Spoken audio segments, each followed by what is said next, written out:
मैंने इसमें हर तरह के सवाल डलवाए हैं। उसका रीजन क्या है कि 1 से 2 क्वेश्चन डेफिनेशन पे भी आ जाते हैं, तो आपको पता होना चाहिए कि, और ये आप ध्यान रखिएगा, जो भी लोग चाहे वो टीचर्स हों चाहे वो लर्नर्स हों, डेफिनेशन याद करते हैं या करवाते हैं, वो मेरी नजर में नेसेसरी मुझे नहीं लगता, या वो अननेसेसरी है। उसका रीजन क्या है?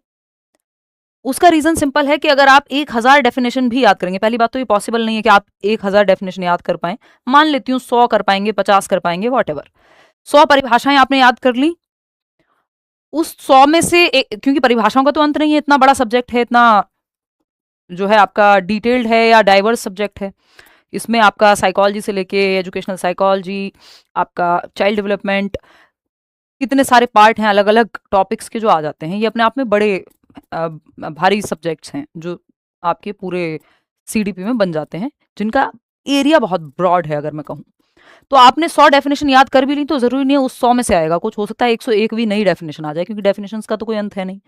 लेकिन फिर भी क्योंकि आप ये मान सकते हैं जो इतिहास रहा यूपीटेट का, तो कई बार वो 1 से 2 डेफिनेशन दे देते हैं। उस केस में आप क्या करेंगे, आप अपनी समझ का इस्तेमाल करेंगे, जो भी कॉन्सेप्चुअल समझ आपने बनाई होगी। अगर वो काम नहीं आएगी तो फिर आपके पास कुछ नहीं बचेगा तुक्के के अलावा, जिसको मैं कभी रिकमेंड नहीं करती हूँ। बट क्योंकि नेगेटिव मार्किंग नहीं है पेपर में, तो आप ऐसे खाली तो नहीं छोड़ के आ सकते, अनअटेम्प्टेड तो नहीं छोड़ करके आ सकते कि आपने अटेम्प्ट ही नहीं किया पेपर। ये करना तो पाप ही हो जाएगा, क्योंकि हो सकता है कि भाई प्रोबेबिलिटी वो सही हो जाए, ठीक है ना। तो लेकिन फिर भी क्योंकि पेपर के जैसा ही मॉक टेस्ट बनाया है, तो हर तरह के सवाल इसमें आपको मिल जाएंगे, ठीक। साइकोलॉजी इज द पॉजिटिव, तो आप ये मान के चलो कि 1 से 2 सवाल 3 सवाल ऐसे रहेंगे जो एकदम आउट ऑफ द बॉक्स होंगे, या फिर डेफिनेशन वाले आ गए तो उसमें आपका तुक्का लग भी सकता है कि आपको पता हो, और बहुत ज्यादा चांस है कि नहीं लगेगा, चाहे आपने कितनी भी डेफिनेशन रट ली हो। Psychology is the positive science of behaviour, who gave this statement?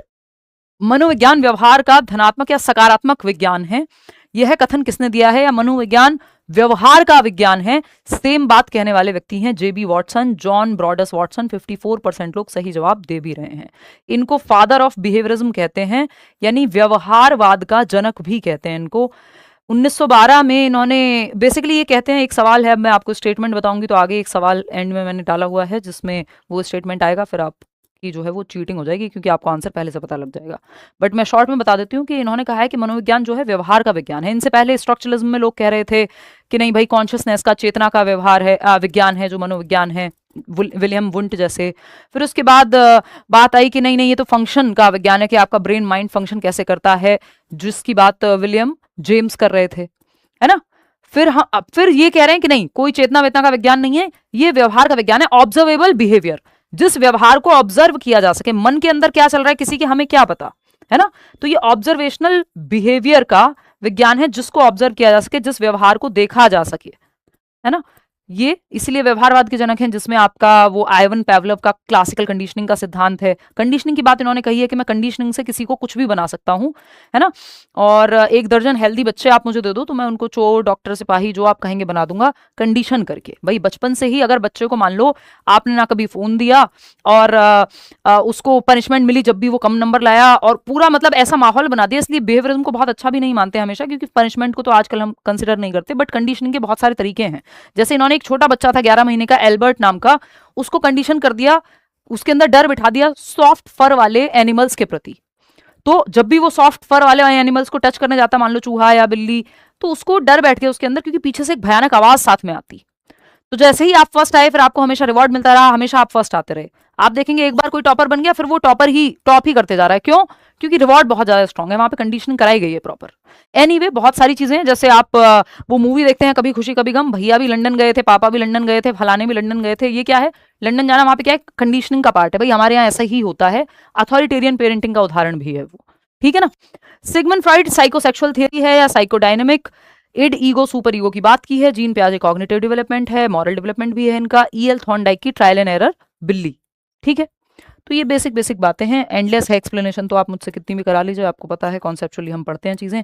But अभी ये मॉक टेस्ट का टाइम है, तो मैं कोशिश करूंगी अपनी एक्सप्लेनेशन को शॉर्ट रखूं। क्वेश्चन नंबर 2 है the famous book the behaviour of organism. ये शुरुआत में 2 क्वेश्चन इसीलिए डाले हैं कि भाई इस तरह के कोई भी 2 क्वेश्चन आपको कभी भी देखने को मिल सकते हैं, जिनको ना आपने सुना हो, मे भी सुना हो, है ना, बट आ जाते हैं कई बार इस तरह के फैक्चुअल क्वेश्चन यूपीटेट में।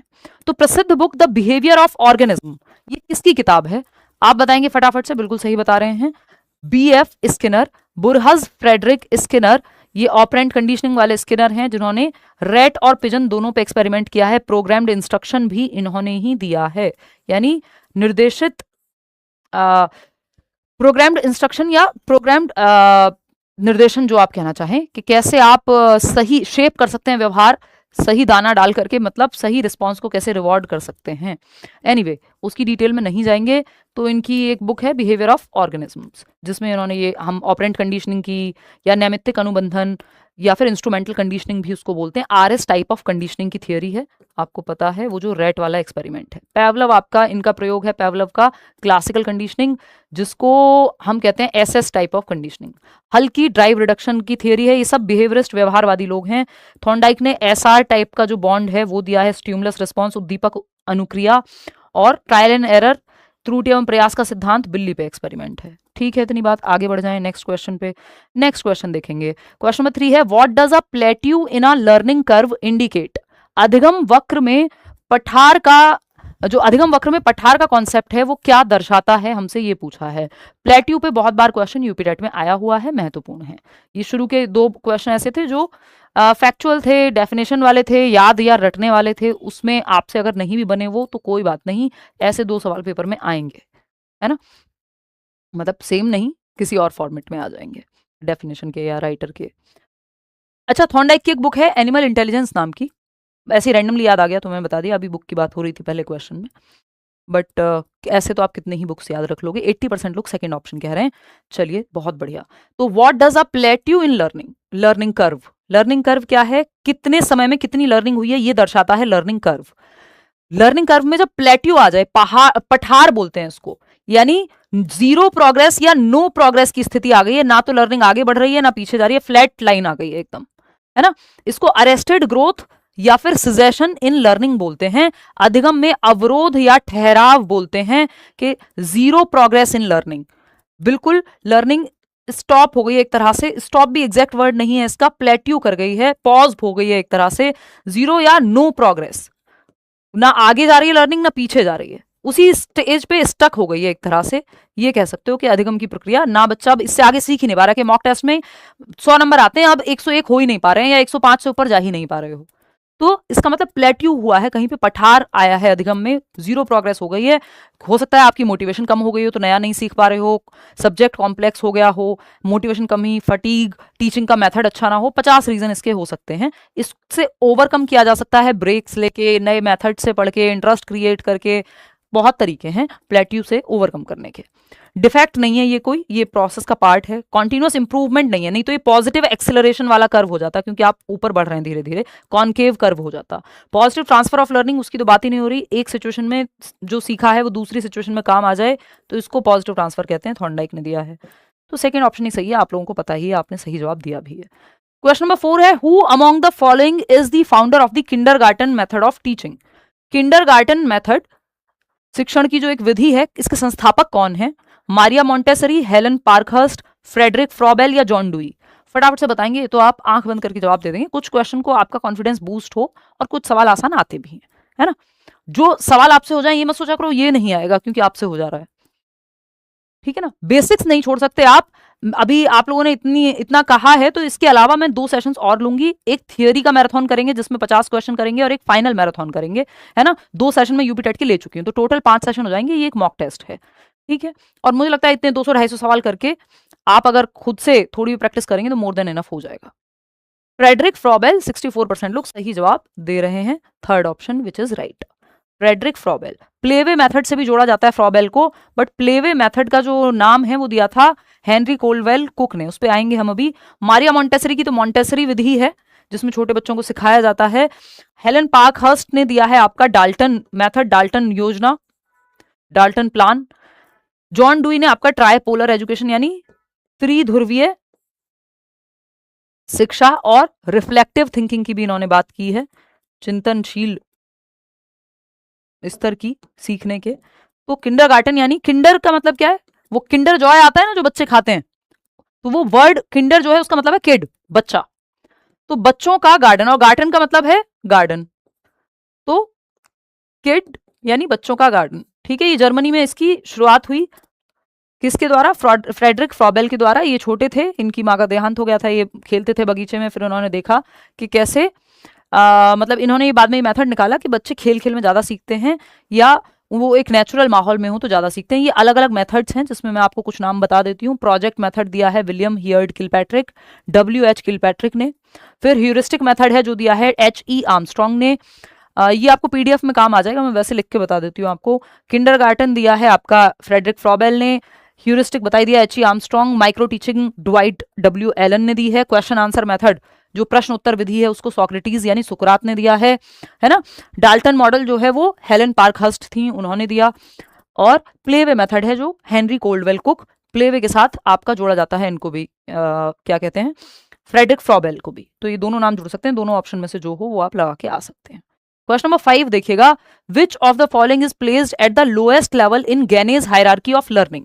गैने की हायरार्की ऑफ लर्निंग यानी रॉबर्ट गैने के अधिगम पदानुक्रम में सबसे निचले स्तर पर किसे रखा जाएगा? 8 लेवल्स हैं इनकी हायरार्की में। हायरार्की बनती तब है जब लेवल्स हो, है ना, सीढ़ी नुमा आकृति मान लीजिए आप, तो लोअर से अपर की तरफ जाएगी ये। 8 लेवल है, उस 8 में सबसे निचला स्तर या लोएस्ट लेवल कौन सा है? बिल्कुल सही जवाब 49% लोग ही दे पा रहे हैं, लेकिन सिग्नल लर्निंग। ये आसान सवाल है, यूपीटेट पूछ लेता है कई बार गहने से सवाल। संकेत अधिगम कहते हैं इसको, सिग्नल लर्निंग। सिग्नल यानी चाहे वो बैल हो, कोई घंटी जो थी वो सिग्नल थी एक तरह से उसके लिए, जो आपका पेवलव का डॉग है ना, या कोई लाइट जलती है कोई पर्टिकुलर कलर की तो वो सिग्नल है कोई एक्टिविटी करने के लिए। घंटी बज रही है स्कूल में, बच्चे भाग रहे हैं तो वो सिग्नल है। तो ये बेसिकली सिग्नल लर्निंग है, उसमें स्टिमुलस रिस्पॉन्स दोनों जुड़ जाते हैं, बट आसानी से समझने के लिए। तो ये सिग्नल लर्निंग लोएस्ट है। हाईएस्ट अगर पूछ ले, हाईएस्ट पूछ लेता है कई बार, तो ये हाईएस्ट है प्रॉब्लम सॉल्विंग, समस्या समाधान करना सबसे हाईएस्ट है इन 8 लेवल्स में गैने की हायरार्की में। बाकी ये सब बीच में आते हैं, एक बार ये देख भी लेते हैं। तो लोएस्ट और हाईएस्ट जरूर याद रखना, सिग्नल लर्निंग लोएस्ट, ये हाईएस्ट प्रॉब्लम सॉल्विंग, लेकिन यहाँ पे लोएस्ट पूछा है तो हमने कह दिया कि सिग्नल लर्निंग आंसर होगा, 4th ऑप्शन। संकेत अधिगम, ये 8 स्तर हैं, इनको देख लेना आप एक बार, ठीक है ना। इसमें जो शुरुआत के 4 हैं, जो लोअर लेवल के 4 हैं, उनको हम कहते हैं ये बिहेवियरल एस्पेक्ट से जुड़े हुए हैं, व्यवहार से जुड़े हुए, व्यवहार के पक्ष से जुड़े हुए हैं, बच्चा जिसमें एक्टिविटी कर रहा होगा कुछ।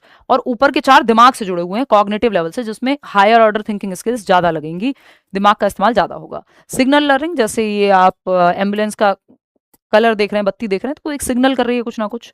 फिर सिग्नल के बाद अगर हम देखें, स्टिमुलस रिस्पॉन्स को एक साथ जोड़ दिया जाता है, जैसा घंटी को खाने के साथ जोड़ा गया था।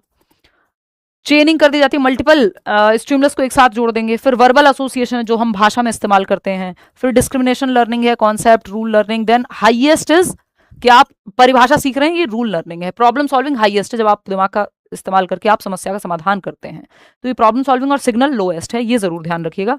बाकी सिंपल टू कॉम्प्लेक्स जाती है। हायरार्की हमेशा जैसे जैसे लेवल अप होता जाएगा, ऊपर के जो लेवल्स होंगे वो कॉम्प्लेक्स होते चले जाएंगे, जैसे कि एक गेम में भी होते हैं कि पहला जो लेवल है वो इजी लगेगा, फिर डिफिकल्टी लेवल बढ़ता जाता है। गैने, रॉबर्ट M गैने ने ये हायरार्की दी है लर्निंग की। तो इनका नाम और ये जो 8 लेवल्स हैं, लोएस्ट सिग्नल है, हाईएस्ट प्रॉब्लम सॉल्विंग है, ये सब याद रखेंगे। क्वेश्चन है, which stage of development is characterized and known as the gang as.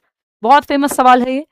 टोली आयु किसको कहते हैं या टोली अवस्था किसे कहते हैं, बताइए। डेवलपमेंट में टोली अवस्था किसे कहते हैं, फटाफट से बताएंगे आप, फिर ही हम आगे बढ़ेंगे।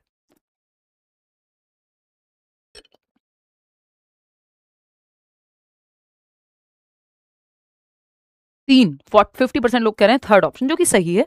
लेकिन 50% क्यों कह रहे हैं? ये इतने आसान सवाल में अगर सिर्फ 50% लोग सही उत्तर देंगे तो बहुत दुख की बात है। 6 से 12 वर्ष, उत्तर बाल्यावस्था, टोली आयु, गैंग एज, जो आप इसको कहना चाहें, बच्चे ग्रुप्स में खेलते हुए मिल जाएंगे आपको। इस उम्र के बच्चे, आप भी जब इस उम्र में रहे होंगे तो आप ग्रुप बना के खेलते हैं, खो खो, कबड्डी, वॉटेवर, उस समय के जो भी गेम्स चल रहे हो, क्रिकेट, है ना, गली में बच्चे आपको इसी उम्र के खेलते हुए मिलेंगे, 6 से 12 वर्ष के, ठीक है। अर्ली चाइल्डहुड है 2 से 6 वर्ष या 3 से 6 वर्ष, कुछ जगहों पे आपको मिल जाएगा। जन्म से 2 वर्ष हम इन्फेंसी मानते हैं, लेकिन अगर यूपी टेट में आपको सही जवाब लगाना हो तो आप कहेंगे जी 6 वर्ष तक इन्फेंसी होती है, क्योंकि पिछली बार इन्होंने 6 वर्ष तक ही माना था इन्फेंसी को। नॉर्मल केस में जन्म से 2 वर्ष मानते हैं। अगर ऑप्शन में 6 वर्ष ना हो तो समझ जाइएगा इन्होंने भी इस बार करेक्ट कर लिया है, 2 वर्ष पे आ गए हैं। एडोलेसेंस 12 से 18 वर्ष है, ये आप जानते हैं, बात सही है। तो गैंग एज और टॉय एज का भी आगे एक क्वेश्चन है, और कुछ महत्वपूर्ण बातें हैं अलग अलग स्टेज के बारे में। जैसे अगर आप देखेंगे यहाँ पे विकास की अवस्थाओं के बारे में या स्टेजेस के बारे में कुछ कुछ बातें हैं। जैसे शैशवावस्था या इन्फेंसी की बात करें तो हम 5-6 साल तक कंसिडर कर रहे हैं यहाँ पे। सीखने का आदर्श काल, ideal period of learning, Valentine ने कहा है। भावी जीवन की आधारशिला, foundation stone of future life, Sigmund Freud ने कहा है। Stage of learning by imitation, नकल करके सीखते हैं आप, ये भी इसके बारे में कहा गया है जन्म से 6 वर्ष के दौरान। स्टेज ऑफ ट्रांजिएंट और फ्लीटिंग इमोशंस, 2 मिनट में बच्चा नाराज हो गया, 2 मिनट में भूल भी जाएगा, खिलौने पे रो रहा होगा, फिर कुछ और नया ले आओ तो भूल जाएगा। तो ऐसे संवेग हैं जो क्षणिक हैं।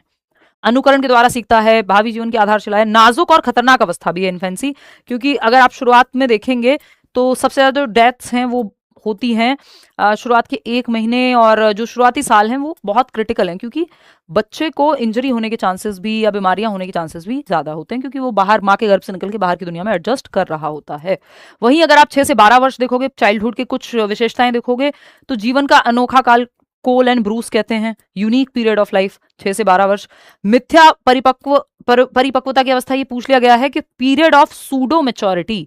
रॉस ने कहा है कि 6 से 12 वर्ष, जिसको आप गैंग एज भी कह रहे हैं, टोली अवस्था भी कह रहे हैं, वो मिथ्या परिपक्वता की अवस्था है। ऐसे जिन लोगों का थोड़े से रिलीजियस होंगे या स्पिरिचुअलिटी वगैरह में इंटरेस्ट होगा, तो आपको पता है कि कहते हैं लोग धर्म के ज्ञानी लोग के भाई ये दुनिया क्या है, मिथ्या है, झूठ है, फरेब है, माया है।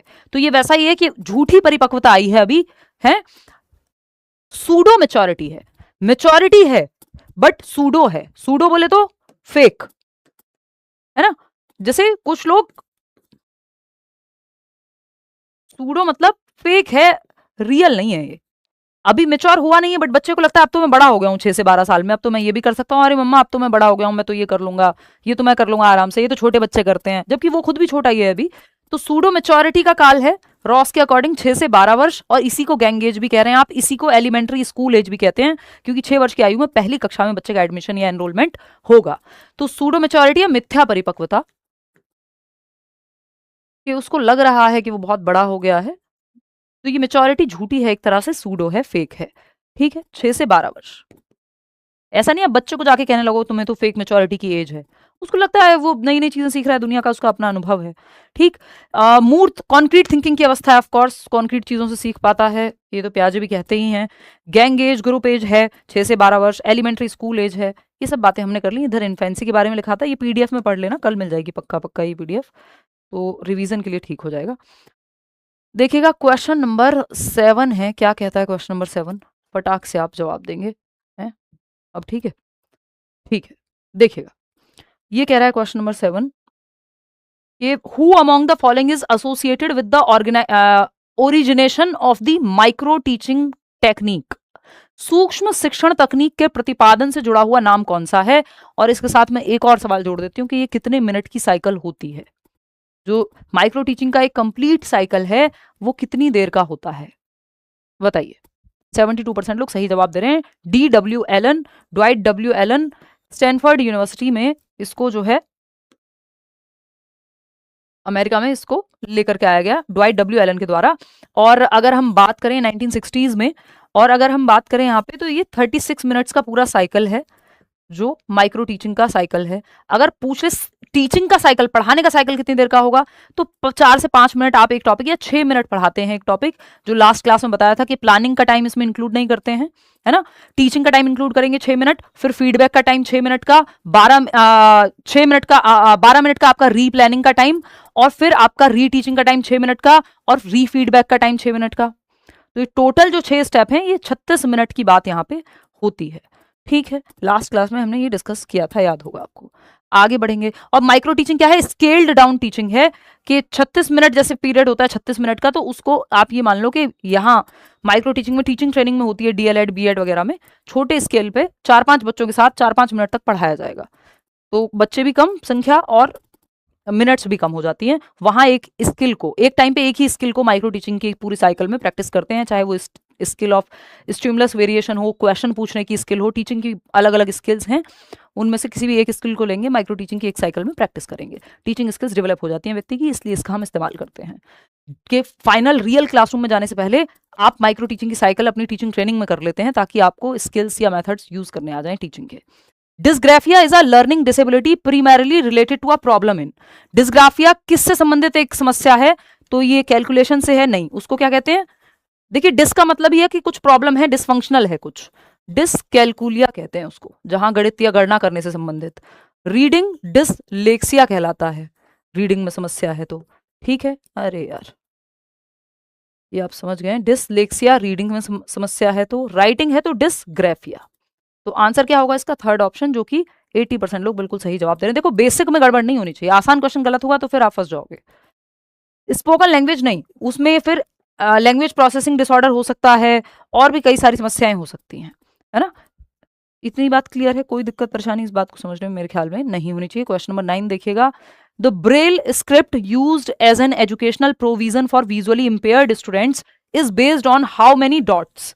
यानी जो दृष्टिबाधित छात्रों के लिए शैक्षिक प्रावधान के रूप में प्रयुक्त ब्रेल लिपि कितने बिंदुओं पर आधारित होती है। तो बेसिकली डॉट्स बेस्ड होती है ब्रेल लिपि। जो उभरे हुए डॉट्स होते हैं पेपर पे, किसी सरफेस पे, कंप्यूटर पे, आप टच करके, वो बच्चा जो देख नहीं सकता, विजुअली इंपेयर्ड है या ब्लाइंड बच्चों के लिए इसका इस्तेमाल किया जाता है। लुई ब्रेल ने 1800s में इसको इजाद किया था, जब उनके अपने पिताजी के टूल्स के साथ खेलते हुए आंखों की रोशनी चली गई थी, तो तब उन्होंने पढ़ने के लिए इजाद किया। बिल्कुल सही जवाब आपका 8 डॉट्स बेस्ड है, ये 8 बिंदुओं पर आधारित है, इंक्लूसिव एजुकेशन का के टॉपिक के अंदर ये आएगा।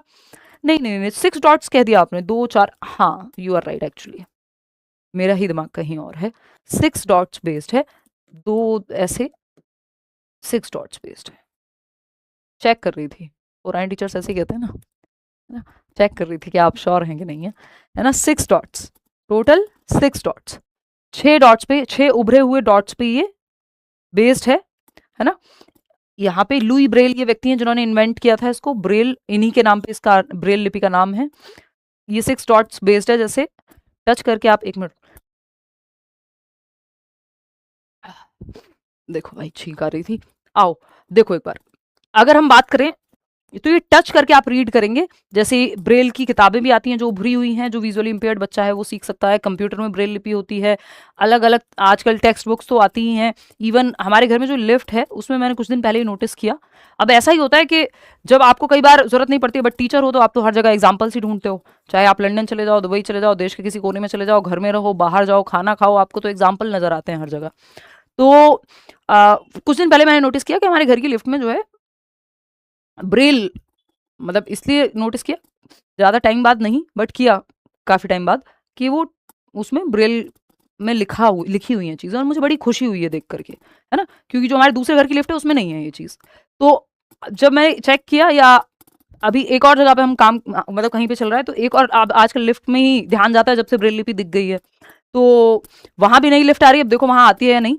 तो लेकिन ब्रेल लिपि कुछ दिन पहले मैंने घर में नोटिस किया कि यार ये तो ब्रेल में लिखा हुआ है, इसमें फर्स्ट फ्लोर सेकंड फ्लोर ऐसे करके। तो मुझे बड़ा अच्छा लगा ये देख करके कि अगर कोई विजुअली इम्पेयर्ड इंसान आता है तो उसको इंक्लूसिविटी के लिए, अभी हालांकि ये हर जगह होना चाहिए, लेकिन अभी तो स्कूल्स में भी नहीं हो पा रहा है ठीक से, इंफ्रास्ट्रक्चर सुधारने की हमें बहुत ज़रूरत है। खैर एनीवे, ये तो हुई एक बात। तो ये जो बच्चा देख नहीं सकता या व्यक्ति देख नहीं सकता, वो टच करके पढ़ सकता है, ब्रेल की अपनी भाषा है, ठीक है। इसके लिए विजुअली इंपेयर्ड लोगों के लिए लुई ब्रेल ने इसको दिया था। 4 जनवरी को ब्रेल डे भी मनाया जाता है। क्वेश्चन नंबर 10 देखिएगा, according to Indian constitution article 21A guarantees free and compulsory education for children in the age group of. जो आर्टिकल 21A है, अनुच्छेद 21 अल्फा है, किस आयु वर्ग के बच्चों के लिए निशुल्क और अनिवार्य शिक्षा की गारंटी देता है, या निशुल्क एवं अनिवार्य शिक्षा यानी कितनी उम्र के बच्चे, बिल्कुल 94% सही जवाब। अगर इसमें लिखा होता free and compulsory education for disabled children, तो 6 से 18 वर्ष की बात करता है, जो आपका राइट टू एजुकेशन है ना, ये आरटीई एक्ट 2010। तो ये आपको सिलेबस में नहीं मिलेगा ये लिखा हुआ जब आप यूपी टेट का सिलेबस देखेंगे, बट ऐसे सवाल बहुत आसानी से पूछे जा सकते हैं, और आया भी होगा कभी ना कभी आरटीई, ठीक है। मेरे कॉलेज में भी है मैम, बहुत खुशी की बात है जहां पे भी है, क्योंकि मैंने रियल लाइफ में बहुत कम जगहों पे देखा है other than educational institutions and all, कि आपको कहीं पे, क्योंकि इंक्लूसिविटी उतनी है नहीं अभी भी दुनिया में, जैसे मेट्रो में है। मैं बहुत साल पहले मेट्रो में गई थी 2019 में, तो अभी 7 साल, अब बहुत टाइम बाद में मेट्रो में बैठी लंदन में, है ना, वो उनकी मेट्रो अलग है, उसको वो ट्यूब बोलते हैं। तो मेट्रो में लेकिन काफ़ी हद तक इंक्लूसिविटी का मामला है कि आप जाएंगे तो आपको व्हील चेयर मिल जाएगी, या लिफ्ट है, या फिर अगर आप मेट्रो के अंदर भी जाते हैं तो एक कॉर्नर बना हुआ है जहाँ ऐसे ही लोग खड़े रहते हैं मेरे और आपके जैसे, बट वो है किसके लिए, पर्सन्स विद डिसेबिलिटी के लिए है कि कोई अगर व्हील चेयर से आ रहा है तो वहां पे उसको उतरने में और चढ़ने में आसानी हो। तो वो ये इंफ्रास्ट्रक्चरल चेंज होना चाहिए, स्कूल्स में रैंप बनना है ना, क्योंकि सिस्टम को चेंज करना है आपको बच्चे के लिए, बच्चा नहीं चेंज होगा सिस्टम के लिए। तो 6 से 14 वर्ष, और यही आरटीई है जो कहता है कि स्कूल के घर के 1 किलोमीटर के दायरे में प्राइमरी स्कूल होना चाहिए और 3 किलोमीटर के दायरे में एलिमेंट्री 6 से 8वीं क्लास का स्कूल होना चाहिए, जिसका उल्लंघन हो रहा था जब यूपी में स्कूल बंद हो रहे थे। उसी पे फिर मुद्दा था पूरा कि आरटीई को ही एक तरह से आरटीई का ही उल्लंघन हो जाएगा अगर ये कर दिया तो। एनीवे, तो डिसेबल्ड बच्चों की फ्री एंड कंपलसरी, यानी इसमें ये होता है कि आप ना तो पेरेंट्स का टेस्ट लेंगे ना बच्चे का टेस्ट लेंगे, किसी भी आधार पे बच्चे को शिक्षा देने से मना नहीं करेंगे। इवन पेरेंट्स भी नहीं रोक सकते बच्चे को, यदि वो 6 से 14 वर्ष का बच्चा है तो उसके लिए शिक्षा निःशुल्क हो और अनिवार्य हो। इसी में 25% कोटा है इवन प्राइवेट स्कूल्स में भी ईडब्ल्यूएस का, कि इकोनॉमिकली वीकर सेक्शन का बच्चा एक प्राइवेट स्कूल में भी 25% बच्चा ऐसा हो कि 100 में से 25 बच्चे ऐसे होने चाहिए कि जो इकोनॉमिकली वीकर सेक्शन से हैं लेकिन वो पढ़ पा रहे हैं प्राइवेट स्कूल में। गवर्नमेंट में तो आप देखते हैं फ्री है 1st to 8th क्लास की जो एजुकेशन है, और अनिवार्य भी है कि एनरोलमेंट होना चाहिए। खैर आगे बढ़ते हैं, क्वेश्चन नंबर 11 देखिएगा, ये क्या कहता है, which stage of child development is commonly referred to as the toy age, यानी बाल विकास की किस अवस्था को सामान्यतः खिलौने की आयु या खिलौना आयु कहा जाता है। टॉय एज जनरली हम किसको कहते हैं, देखिए टॉय एज हुआ, गैंग एज हुआ, ये कहते हैं, है ना, इसमें ऐसा नहीं है कि साइंटिफिक एविडेंस जैसी बात हो गई, बट हाँ इस पे रिसर्च करके एक मनोवैज्ञानिक या चाइल्ड डेवलपमेंटलिस्ट अपने हिसाब से अलग अलग लोग अलग अलग आयु को अलग अलग नाम से पुकारते हैं, ये वैसी बात है, ठीक है। तो क्योंकि उस आयु में वो कैरेक्टरिस्टिक्स दिखते हैं कि 6 से 12 वर्ष का बच्चा ग्रोह में खेलता है, ग्रोह भी कहना गलत होगा, टोली में खेलता है, गैंग में खेलता है, ग्रुप में खेलता है, इसलिए उसको गैंग एज कह दे रहे हैं। टॉय एज खिलौनों से खेलने की आयु, अब ये होने को तो अगर देखोगे आप तो इन्फेंसी भी है, क्योंकि अगर जन्म से 6 वर्ष आपने यूपी टेट में इन्फेंसी मान लिया तो इन्फेंसी सही हो जाएगा। लेकिन अगर आपको नॉर्मल केस में अगर आप देखें कि सब ठीक रहे, यूपी टेट जैसी हरकतें ना हो कि 6 वर्ष ले जाएं इन्फेंसी को, तो इसका आंसर यही है जो आप लोग दे रहे हैं, 3 से 6 वर्ष पूर्व बाल्यावस्था। अगर ऑप्शन में है ही नहीं पूर्व बाल्यावस्था तब आप इन्फेंसी के साथ जाइए, ठीक है। बाकी यूपी टेट है, इन्होंने इन्फेंसी का कॉन्सेप्ट हिला के रख दिया है, ठीक है। चलिए आगे बढ़ते हैं। अगर आप इन अवस्थाओं की बात करेंगे, जन्म से 2 वर्ष, लेकिन यूपी टेट में आप मान के चलना कि 6 वर्ष तक आप इन्फेंसी को काउंट करोगे, अगर ऑप्शन में ना हो तो देख लेना। 2 से 6 वर्ष या 3 से 6 वर्ष अर्ली चाइल्डहुड, 6 से 12 वर्ष लेटर चाइल्डहुड, 12 से 18 एडोलेसेंस। देखो एक आध साल इधर उधर चलता है, मिडिल चाइल्डहुड इसी में से निकाल देते हैं, 5 से 8 वर्ष, कोई 6 से 11 कह देगा। क्वेश्चन नंबर 12 देखिएगा, in the context of inclusive education CWSN stands for, यानी समावेशी शिक्षा के संदर्भ में यदि आप देखते हैं तो CWSN का क्या मतलब है, फुल फॉर्म बता दीजिए। इंक्लूसिव एजुकेशन का सवाल है, बहुत ही आसान लड्डू सवाल है, इसमें कुछ भी मुश्किल नहीं लगनी चाहिए। 3rd ऑप्शन कह रहे हैं कई सारे लोग, चलिए देख लेते हैं, आप बता दीजिए। इतने में 2 घूंट जिंदगी की, आई मीन पानी पी लेती हूँ, 2 बूंद जिंदगी की। याद है ना वो पोलियो का ऐड आता था बचपन में, कुछ नए बच्चे होंगे तो फिर तो इंडिया पोलियो फ्री हो गया था, तो वो शायद बंद भी हो गया हो अभी।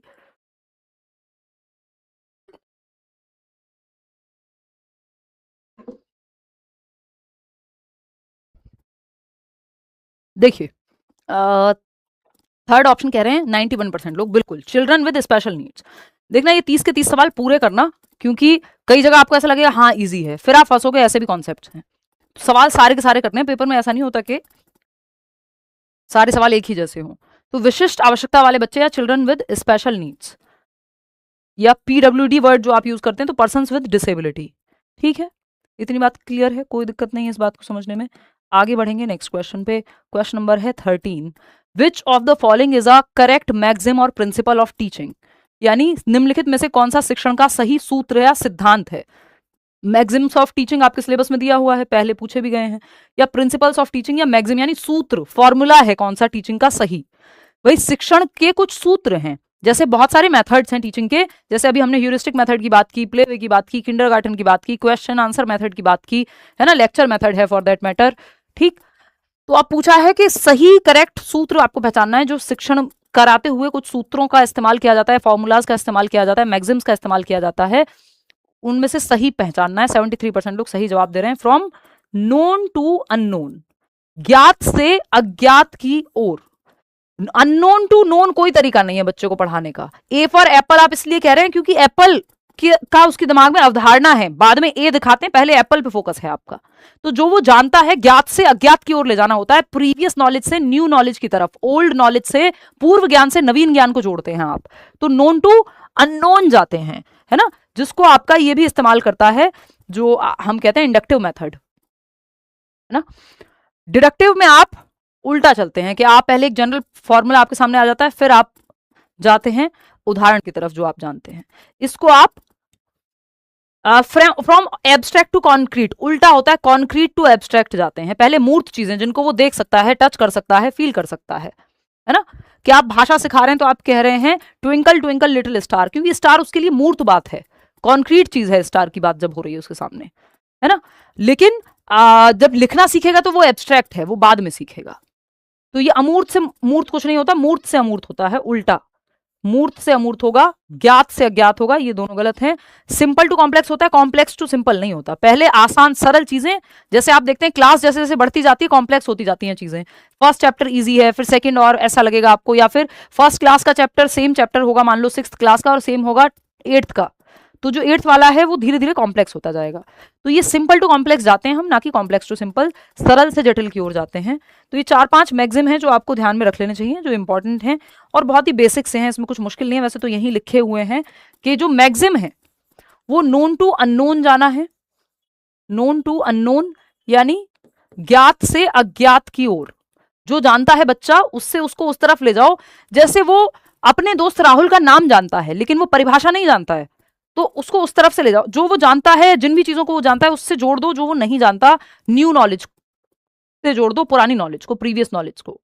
ठीक है, सिंपल टू कॉम्प्लेक्स, पहले सरल चीजें फिर धीरे धीरे कॉम्प्लेक्सिटी बढ़ाते जाते हैं। ऐसे ही आपके गेम्स वगैरह भी सारे ऐसे ही डिजाइन होते हैं। लेवल 1 जो होता है वो इजी होता है, फिर लेवल 2 और मुश्किल, फिर और मुश्किल। हम भी क्वेश्चंस कई बार इसी तरह से डिजाइन करते हैं कि धीरे धीरे आसान और मुश्किल कॉम्बिनेशन बनता जाए, सिंपल से कॉम्प्लेक्स की तरफ जाते जाए। ठीक है, सिंपल टू कॉम्प्लेक्स। इसके अलावा कॉन्क्रीट टू एब्स्ट्रैक्ट, कॉन्क्रीट जो चीजें सामने हैं, जो बच्चा देख सकता है, छू सकता है। फिर एब्स्ट्रैक्ट अमूर्त, जो ख्यालों में है या पारिभाषिक है ना। जैसे आप थियरम वगैरह बाद में बड़ी क्लासेस में सीखते हो ना, छोटी क्लासेस में कॉन्क्रीट कॉन्सेप्ट ज्यादा होते हैं। या जो चीजें सामने है, आप कोई चीज दिखा दो बच्चे को चार्ट में, कोई मॉडल ले आओ और फिर उससे एब्स्ट्रैक्ट अमूर्त, जो सामने नहीं है, जिसको इमेजिन करना पड़ेगा, या जो विचारों में है, उससे आप वो परिभाषा वगैरह बाद में सिखाते हो। ठीक है, इतनी बात क्लियर है? कोई दिक्कत परेशानी इस बात को समझने मेरे ख्याल में तो नहीं होनी चाहिए। Known to unknown, simple to complex, concrete to abstract, ये एकदम बेसिक सी बातें हैं जो यहाँ हमने अभी अभी समझी हैं। ठीक है, जनरल टू स्पेसिफिक जाते हैं सामान्य तौर पे, सामान्य से विशिष्ट की ओर। ये बेसिक मैक्सिम्स हैं। ठीक है, आगे बढ़े। क्वेश्चन नंबर 14 देखिएगा, क्या कहता है? Give me a dozen healthy infants well formed and my own specified world to bring them in, I guarantee to take any one at random and train him or her to become any type of specialist, I might select dash, who said this. मुझे 1 दर्जन स्वस्थ शिशु दीजिए और मैं उन्हें अपने द्वारा निर्दिष्ट वातावरण में पालकर किसी को भी अपनी इच्छा से डॉक्टर, वकील, चोर, सिपाही, जो आप कहें वो बना सकता हूं। कौन कह रहा है ये बात? इसका मतलब व्यक्ति का विश्वास जो है वो कंडीशनिंग में अटूट है। ये कह रहे हैं एनवायरमेंट से आप किसी को कुछ भी बना सकते हो, अगर आप कंडीशन कर दो, ऐसे ही माहौल में रखो जैसा आप चाहते हो। अगर बचपन से ही आपको कहा गया है नहीं बेटा तुम्हें तो बड़े होके IIT क्रैक करना है, तुम्हें तो UPSC देना है, और बचपन 6ठी क्लास से लगे पड़े माँ बाप उसी एनवायरमेंट को देने में, तो और अगर वो सफल हो गए उस चीज में तो कंडीशनिंग हो जाएगी, है ना। तो कंडीशनिंग हो जाएगी, जैसे महिलाओं की कंडीशनिंग अच्छी खासी है ही कि भाई तुम तो पराया धन हो, तुमको तो अगले घर जाना, वटेवर, है ना। तो अब ये क्या है, ये कंडीशनिंग से, और कई लोगों को ये लगेगा भी हाँ ऐसे ही तो होता है, यही है, होना भी चाहिए। अब वो सबकी अपनी स्वेच्छा है, उस पर नहीं जाऊंगी, बट कंडीशनिंग में क्या है कि आप किसी को कुछ भी बना सकते हो। ऐसा कह रहे हैं JB वॉटसन, 1 दर्जन हेल्दी बच्चे दे दो आप मुझे, मैं उनकी कंडीशनिंग करके उनको कुछ भी बना दूंगा जो आप कहोगे। बिहेवियरिज्म नाम की इनकी एक पुस्तक भी है। क्वेश्चन नंबर 15, ज्यादा इसमें नहीं जाते हैं, फिर हम इसी टॉपिक पे रह जाएंगे। अकॉर्डिंग टू वुडवर्थ, अच्छा सवाल है, according to Woodworth which of the following is not a dimension of memory.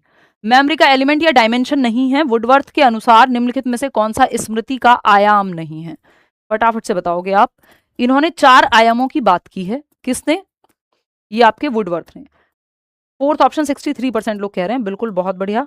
चलिए देखते हैं। रिटेंशन है आयाम, रिकॉल है आयाम, रिकॉग्निशन है आयाम, लेकिन रीजनिंग नहीं है। तर्क करना मेमोरी का आयाम नहीं है। अगर आप देखेंगे इसको तो ये ऐसा है, LR3 से याद रख सकते हो आप, LRRR, वो RRR तो याद है ना, मूवी आई थी, उससे याद रख लेना। L में क्या है, लर्निंग या एक्विजिशन बोलते हैं इसको, कि आप पहले स्टेप में जब मेमोरी में कोई चीज धारण कर रहे होते हो तो इसको हम कहते हैं एक्विजिशन। कि आपको बताया कि प्याजे की 4 स्टेजेस हैं, आपने धारण कर लिया, दिमाग में बिठा लिया, एक्वायर कर लिया, लर्न कर लिया। फिर पहले आपने एक्वायर किया इसको, फिर रिटेंशन, दिमाग में ये रह गया। अब जरूरत पड़ेगी तो आप रिकॉल कर पाओगे कि अच्छा कितनी स्टेजेस हैं बताओ, तो आप कहोगे 4। फिर कल को अगर कोई क्वेश्चन मिल गया आपको तो आप वहां पहचान भी लोगे कौन सी स्टेज है कौन सी नहीं है। रिकॉग्निशन कहते हैं इसको, ठीक है ना। किसी भी चीज को देख के कब पहचान पाओगे, जब वो मेमोरी में होगी। भाई आपने मुझे देखा, आपको पता है हिमांशी है, तो आपने कहा रिकॉग्नाइज कर लिया। अब कैसे हुआ होगा ये, पहले कभी तो लर्न किया होगा, एक्वायर किया होगा, अच्छा ये हिमांशी है, पेडागोजी पढ़ाती हैं जी, ठीक है, समझ में आता है, अच्छा मजा आता है क्लास में, ये वाला पेपर क्लियर हुआ था, मेरी दोस्त ने बताया था, वॉट एवर। तो आपने लर्निंग की, कहीं ना कहीं से एक्विजिशन किया, किताब में देखा था, वॉट एवर। फिर आपने रिटेंशन, ये चीज आपके दिमाग में रही, ठीक। अब आपने रिकॉल किया कि हाँ वो कौन सी टीचर थी यार पेडागोजी की, हमको पढ़ना था। अब हम बीएड में आ गए। पहले तो मेरे दोस्त ने बहुत कहा था कि जब बीएड करोगे या सेकंड ईयर में आ जाओगे तो सीटेट के लिए तैयारी करना या यूपीटेट के लिए तैयारी करना। तो आप रिकॉल कर रहे हैं, आपने रिकॉल किया या मैं दिख गई किसी दिन, आपने रिकॉग्नाइज कर लिया, ठीक है। ऐसी होती हैं चीजें। भाई आपने ये कहीं ना कहीं तो लर्निंग किया ना कि वुडवर्थ की आपको पता है कि कौन सा होगा कौन सा नहीं होगा, और ये मेमोरी का पार्ट भी नहीं है। अगर ये फॉरगेट अबाउट इट, अगर आपको ये एलिमेंट्स नहीं भी पता है तब भी आपको पता है कि मेमोरी की डायमेंशन रीजनिंग नहीं होगी, यहाँ पे ये सारी होंगी। जैसे आपने ये 4 ऑप्शन देखे और एक सही उत्तर को रिकॉग्नाइज किया कि हाँ यार ये रीजनिंग जो है ये यहाँ पे सही नहीं है, तो ये आपने रिकॉग्नाइज किया है। आप एमसीक्यू में रिकॉग्नाइज करते हैं, पहचानते हैं, है ना। उससे पहले रिकॉल ये सब हो चुका होता है जो आप दिमाग में कर चुके हैं, यहाँ पे आप पहचान रहे हैं, ठीक है। इतनी बात क्लियर है। इसका सिंपल तरीका है LR3, यानी लर्निंग जिसको एक्विजिशन भी कहेंगे, फिर रिटेंशन, रिकॉल और रिकॉग्निशन, पहचान जिसको कहते हैं। आगे बढ़ेंगे, क्वेश्चन नंबर 16 देखिएगा। Which factor primarily influences the colour of a person's eyes. कौन सा एक फैक्टर है, तत्व है, किसी व्यक्ति की आंख के रंग को कौन सा कारक मुख्य रूप से प्रभावित करता है कि आपकी आंखों का रंग कैसा होगा।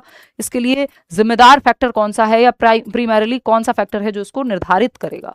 सेकंड ऑप्शन बिल्कुल इसमें कुछ बात है ही नहीं करने की, हेरिडिटी ही निर्धारित करती है कि आपकी आंखों का रंग कैसा होगा, आपकी शक्ल, है ना, आपका बॉडी स्ट्रक्चर, आपका इवन टेम्परामेंट, ये हेरिडिटी से ज्यादा प्रभावित है। इवन आपका बालों का टाइप, ठीक है ना, स्किन तक इंपैक्टेड होती है ना। जैसे ही आपकी नाक आपकी मदर से मिलती है या फादर से मिलती है, वट एवर आपकी शक्ल, तो ये सब हेरिडिटी से निर्धारित हुआ है। एनवायरमेंट में बाकी चीजें हैं जो मेथड से आप पढ़ रहे हो, वट एवर, ठीक है। हेरिडिटी क्या होती है, स्टैटिक होती है, बस इतना ध्यान रखेंगे, फिक्स्ड होती है। आप ऐसे नहीं चाह सकते कि कल आप कहें मेरी आंखों का रंग मुझे पसंद नहीं है, मुझे तो ब्लू आइज चाहिए, हिप्नोटाइज करना है मम्मी, है ना, हनी सिंह ने कहा है, तो आप गए मम्मी के पास कि मम्मी मम्मी मेरे को ब्लू आइज चाहिए, ये वाली पसंद नहीं है। तो मम्मी हो सकता है अगर पुराने वाली मम्मी है तो एक आध तो लगा भी दें, है ना, कि ऐसा थोड़ी होता है, ठीक है। अब कुछ नहीं कर सकते। तो ये क्या है, फिर आप कहेंगे यार मैं लेंस लगा लेता हूँ, तो लेंस लगा के आंखों का रंग आप चेंज कर लें। ऐसे तो लोग सर्जरी, प्लास्टिक सर्जरी तक करा ले रहे हैं, बट हेरिडिटी होती स्टैटिक है, वो फिक्स्ड है। एनवायरमेंट आप बदल सकते हैं, आज आप शहर में रहते हैं कल गांव में रहें, आज जिन दोस्तों में रहते हैं कल को अलग दोस्त बना लें क्योंकि आप एक अलग व्यक्ति बन जाए, वॉट एवर,